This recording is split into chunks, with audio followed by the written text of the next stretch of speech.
Honorable Ministers of the Government of Odisha, Captains of the Industry, ladies and gentlemen, let me at the very outset thank the Honorable Chief Minister Shri Naveen Patnaik for his very gracious invitation to me, inviting me to identify and associate with the Make in Odisha conclave that is being organized in Bhubaneswar today. I only wish to assure him and the people of Odisha that the Government of India would walk literally hand in hand with the state government in this very ambitious object which the Honorable Chief Minister has laid down for the state. For India's growth progress, Odisha really is a test case. And how fast the transformation of Odisha takes place is really the touchstone of how India is growing. Just 2 decades ago, a state with probably one of the largest percentage terms of tribal population, in terms of poverty level, probably one of the largest in the country, where more than half the people of the state lived below the poverty line a little less than 2 decades ago. It's indeed a challenge for India, the Government of India and also the Government of the state of Odisha, in a short period of time to transform that state into a lasting ambition of making him a manufacturing powerhouse. The state had its own challenges, but the state also had its own assets. As all have pointed out, it's a mineral-rich state. It has the second additional advantage of having a very vast coastline. It has the potential to be the home to the core sector industries of India. It has and a great potential for improvement in agriculture. In recent decades, it's had political stability. And I think it can't be understated that it probably has an excellent human resource.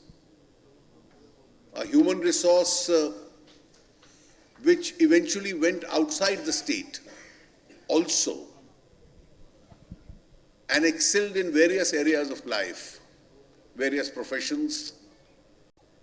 Those emanating from the state made an impressive mark everywhere. It's a combination of these assets and these challenges that Odisha really had to face. And therefore, the challenge for the future now is to consolidate on these gains.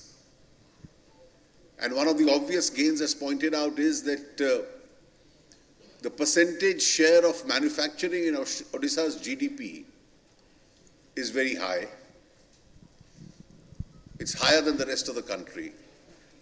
And therefore, if its base continues to expand, its potential to add to the number of jobs within the state and its potential to contribute higher and higher to the country's GDP would be much more. Additionally, Odisha also having the advantage of a vast coastline, and our experience globally, particularly in relation to most Asian economies which did well, was of one which targeted the global markets, whether it was Japan, whether it was China, whether it was South Korea or Taiwan, they all used their core potential and then eventually targeted the global markets. And that's how they became larger and larger economies. And with a vast coastline, Odisha has that potential. It's conventionally been seen that the western and the northern states of India, the southern states of India were growing faster than the eastern states. And therefore, the potential to improve upon our national GDP and our national growth rate was really to concentrate on areas which had traditionally grown slowly. And the eastern states of India was one such particular area.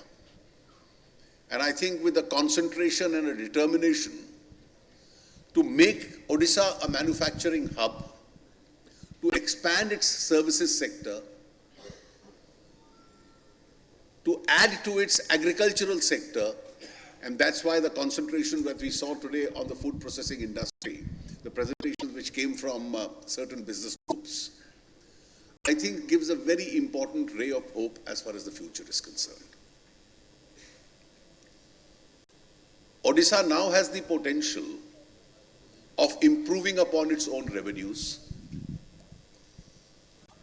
The share of the states as far as from the central devolution also has gone up after the 14th Finance Commission. The mineral-rich states which were traditionally not getting the benefits of being mineral-rich, after recent legislative changes and a change in policy, have now been bestowed with that benefit also. And with all these potentials, we've already seen in the last 2 decades the number of people below poverty line in Odisha coming down radically. And while there would be a great aspirational challenge of expanding manufacturing, services and agriculture, there also would be a socio-economic object immediately to get to a much lower level the number of people below poverty line, which almost in the last 2 decades has been reduced by half. And therefore, if Odisha continues to grow at a pace faster than the national pace, its potential over the next 1.5 decades to reduce that figure significantly would also be there. In this regard, I would also like to mention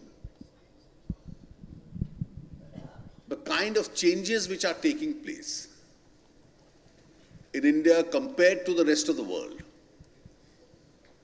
In the last 2 to 3 years, when commodity and mineral prices had fallen in the world, obviously a state like Odisha, which was mineral rich,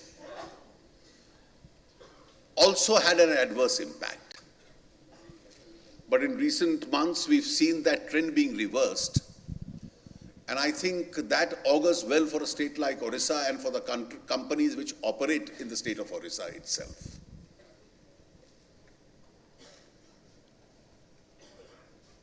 The world over the last 3 to 4 years has been facing with extremely serious economic challenges. And one of the greatest concerns has been that not many are able to predict how long this situation would last. Amidst this adversity of slower growth, uncertainties, unconventional policies in certain countries, India, of course, has remained one of the few islands of growth world over. Last 2 years, we've been the fastest growing major economy in the world, and I have no doubt that we'll continue to do so this year also. But the challenge for India is, how do we look ahead as far as the country is concerned? And therefore, some changes which are now taking place may look difficult challenges in the immediate context, but their potential for the future to bring about significant changes in the country is extremely important. And I do believe that two initiatives, and I must thank profusely the Honorable Chief Minister and his colleagues for being very supportive in both those initiatives. The recent currency changes, as also the proposed goods and services tax, would eventually benefit the whole country and certainly a state like Odisha. If you look at the long-term impact beyond 1 or 2 quarters, once these two decisions are effectively implemented, notwithstanding the painful process of their implementation itself, what would really be the impact of these decisions? As far as the goods and services tax is concerned, the whole country would be one big market. There would be a seamless flow of goods and services across the country. This itself would now entail a system where leakages would be blocked, a far more efficient tax system of indirect taxation would come into existence. And obviously, over a period of time, it not only helps in the growth process, but it also helps a consuming state like Odisha.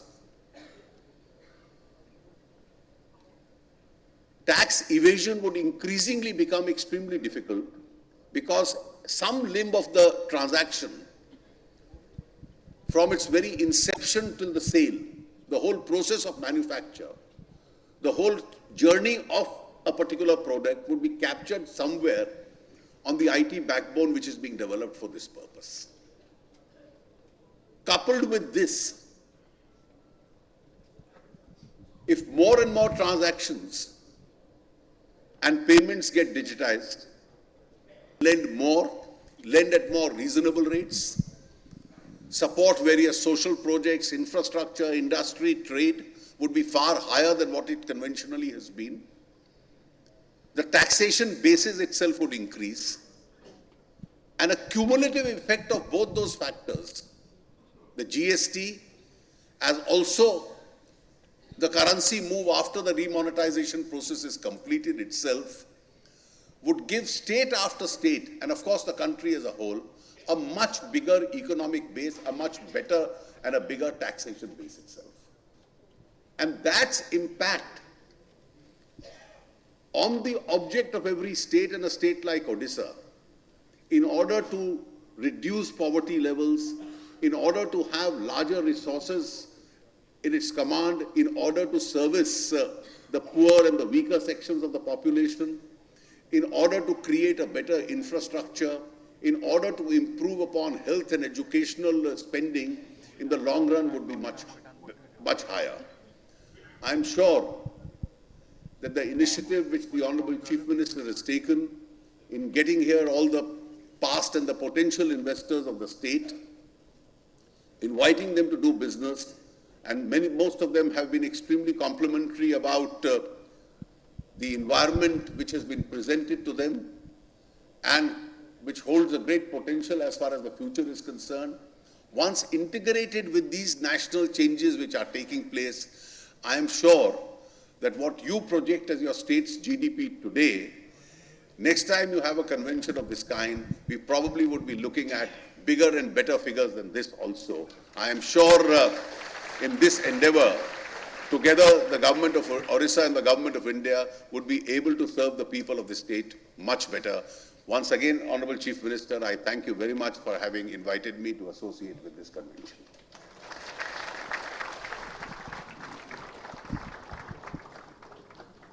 Thank you, Honorable FM, for your succinct and notable address and reaffirming your confidence in the state.